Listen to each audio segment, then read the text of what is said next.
Book of Heaven, Volume 12, June 14, 1917.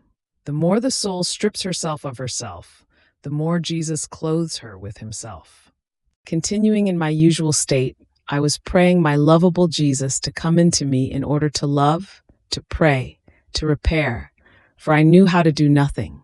And sweet Jesus, moved to compassion for my nothingness, came, remaining with me to pray, loving and repairing together with me. And then he said to me, "My daughter, the more the soul strips herself of herself, the more I clothe her with myself. The more she believes she can do nothing, the more I act in her, and I do everything. I feel all my love, my prayers, my reparations, etc. being placed in act by the creature, and to give honor to myself, I listen to what she wants to do. Love? I go to her and love together with her. Does she want to pray? I pray together with her. In sum, her stripping and her love, which is mine, bind me and force me to do with her whatever she wants to do.